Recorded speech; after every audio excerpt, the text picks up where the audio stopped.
Welcome to Mastering the Respectful Workplace, Tips to Boost Productivity and Morale.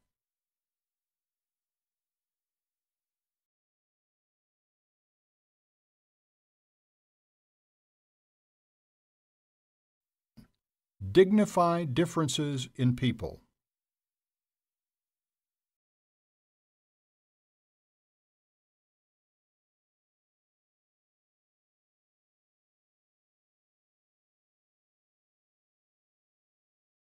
It's easy to respect coworkers who are a mirror image of you. If they share your background, ethnicity, and attitudes, you may develop an instant affinity for them. The challenge comes when you work with people who are not like you, at least on the surface. Whether they wear different kinds of clothes or speak in thick accents, you may allow your biases to interfere and draw certain conclusions as a result. The cornerstone of a respectful workplace is tolerance. Colleagues accept differences in each other rather than fear them. They look past skin color, religion, and other factors in an effort to get to know the actual person. Avoid sexual harassment.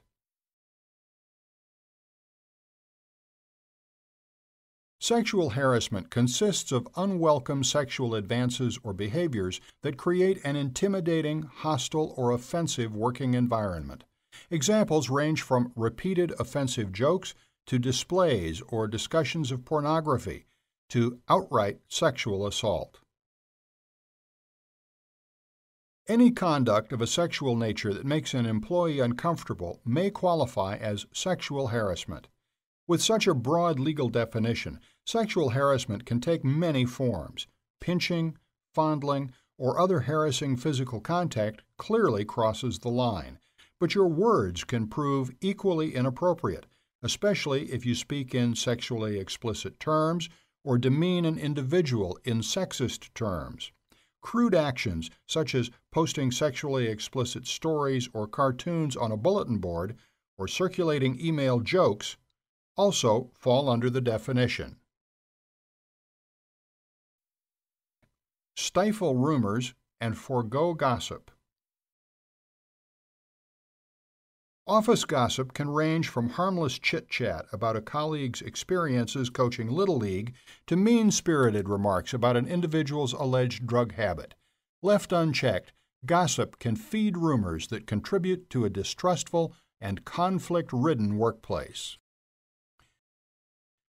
In addition to gossiping about one's personal life, employees often whisper about work-related rumors that typically focus on layoffs, relocations, and other potentially big news. Rumors about such serious developments can prove so distracting that performance plummets. State concerns and opinions diplomatically. Whenever you volunteer your opinions or concerns, you take a risk. If you speak respectfully and tactfully, others may appreciate your tone and heed your views, but if you preach or pontificate, telling people what they should do, they may chafe at your remarks. Your intelligence can actually work against you when trying to state opinions like a diplomat. If you think you're smarter than others, you may share well-intentioned insights in an effort to help them understand how to solve a problem.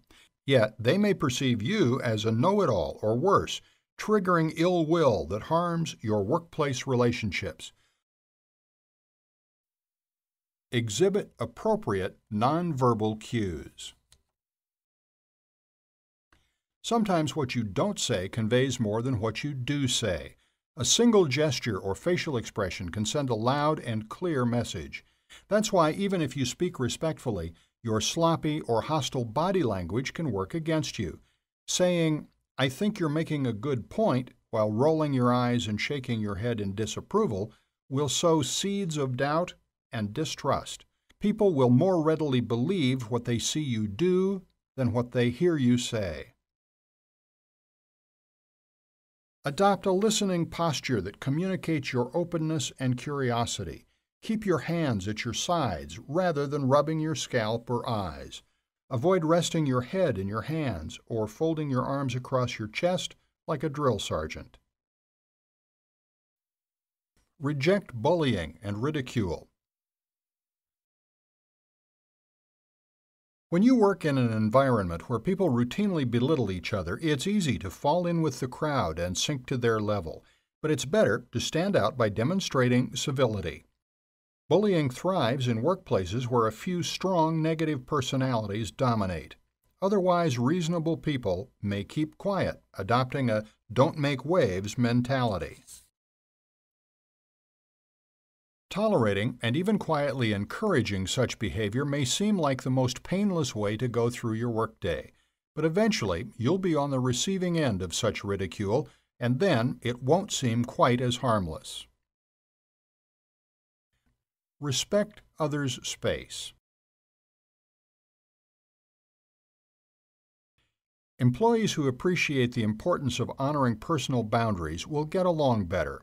They do not burst into each other's workspaces, snoop on colleagues, or try to intimidate by standing toe-to-toe with an adversary. Even a seemingly simple yet thoughtless act can stoke ill will. As an example, an aide whose cubicle was situated across from a conference room felt disrespected when a meeting attendee dumped mostly empty boxes of donuts on her desk. The implicit message in such actions is, "I'm more important than you, so I don't need to respect your space." If you visit others' offices, make your presence known by knocking on their door or greeting them as you approach their workspace. Don't sneak up on them. Individuals tend to resent colleagues who enter their work area unannounced and then hover over their desk or peer over their shoulders to see what they're doing. Restrain impulsive behavior. Many workplace conflicts could be avoided if everyone followed this rule: think before you speak. In truth, however, impulsiveness often gets the best of us. We don't consider the repercussions of everything we say. Instead, we blurt out whatever pops into mind and suffer the consequences. Impulsive behavior includes talking back to people in a disrespectful tone, making hurtful or cynical wisecracks, rushing to defend yourself when criticized, and losing your temper. You can also display impulsiveness in ways that don't involve how you communicate. For instance, you may honk your car horn repeatedly in the parking lot while someone is stalled in front of you. Such behavior is like a beacon that signals to others that you're a rash hothead. Criticize in private if you must. In a private conversation, a trusted coworker may look you in the eye and ask, "Can you give me some constructive feedback on my performance?" That's among the only situations where you're on safe ground criticizing someone at work. All too often, however, people criticize freely in staff meetings, around the lunch table, in a group training session. Public criticism is not only disrespectful, but it stings. The subject or subjects of your criticism may never forgive you. Prevent noise distractions. Most workplaces generate a surprisingly high level of noise. Even if you work in a plush office with well-insulated walls, the sounds of talking colleagues, ringing phones, and beeping electronic equipment can prove distracting. By taking simple steps to minimize noise, you show respect and courtesy toward others. Better yet, they will follow your lead and ratchet down their noisy behavior. Here's how to prevent noise pollution at work. Avoid the speaker phone unless absolutely necessary. Because participants tend to move around the room as they speak, they usually talk at a higher decibel level on a speaker phone. As a result, their conversations are easier to overhear. If you must use it, speak near the microphone in your normal voice tone and turn down the volume so it doesn't disturb your neighbors. Tip: the manager's role in promoting a respectful workplace. Don't be fooled. It isn't the stress, and it isn't just the nature of the business. If backbiting, name-calling, gossip, and general nastiness are the norm where you work, then you've got yourself a respect problem, one that you need to get a handle on yesterday, if not sooner. Don't excuse bad behavior. Few things buy trouble like excusing bad behavior. Left unchecked, disrespectful interactions feed on themselves, growing into a culture of personal conflict and simmering resentment that will eventually undermine your mission. No one wants to work in this environment, and your best employees won't. They'll leave, and you'll be stuck with the mess.